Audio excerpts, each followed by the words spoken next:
happens with the court challenge. And that first step is going to be January 11th. So I think a lot of the indecision will go on after that. But as for the, why now, why do we push now across the board? I think I've said the election of Barack Obama and the Democratic majority in both houses gives us an opportunity that is not rarely seen. And something else that comes up over and over, and I hear it from young people and I hear it from old people, is this idea that there's this like natural historic progression towards more freedom and more liberty. And I think maybe that's been some people's short-term experience, except that I remember how quickly people raced to give up their rights after 9/11, and people need to know that the wind blows from all different directions. It can blow from the left, and it can blow damn hard from the right. So I think on this issue of complacency, that I often hear this expressed by people saying, well, we just need to wait a few years, and there's going to be this natural progression towards a more free, democratic, liberated society. And I don't believe that for a minute. History is full, way too full, of too many examples of people who thought they were free and woke up the next morning to tanks in the street. I don't think we're going to see tanks in the street anytime soon, but if some of these teabaggers have their way, we will. So I want to see a lot more of us in Washington than there were of them a couple weeks ago, for sure.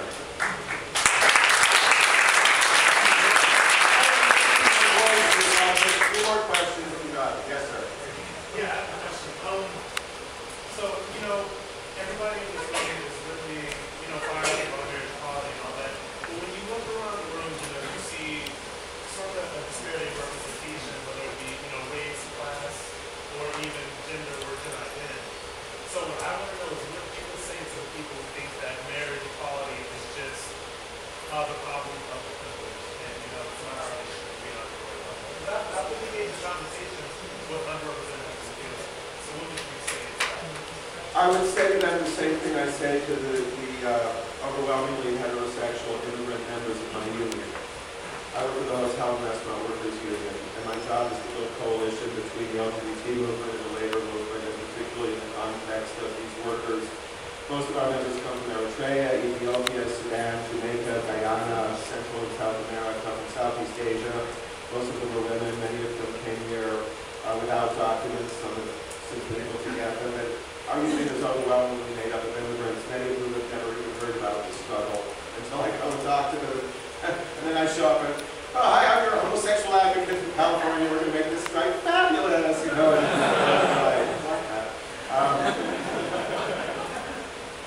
to me, it's about economic justice.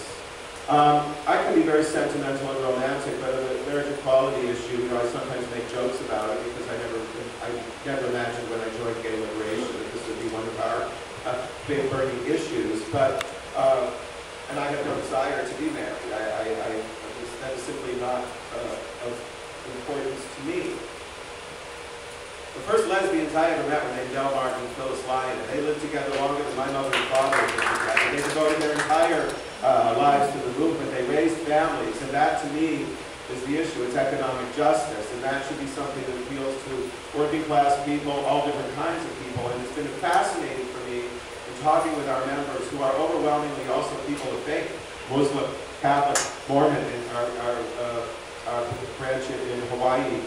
A great many of our members there are Mormons, and they are people, they believe in their faith, and the conversation can be a little bit difficult to get going, but when you bring it around to the economic justice, in Honolulu, for example, there's a great many people of color, people of faith who have young people in the armed forces.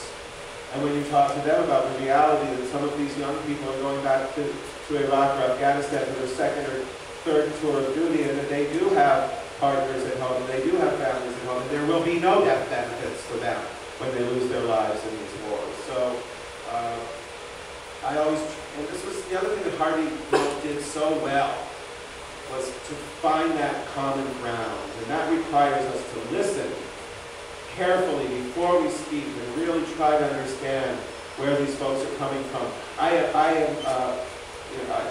I'm old school. I was fortunate I was raised Quaker, so I wasn't rejected by my by my faith, and my faith doesn't require me to believe in the white bearded God up in heaven or Jesus Christ or any of that, and I don't believe in that stuff.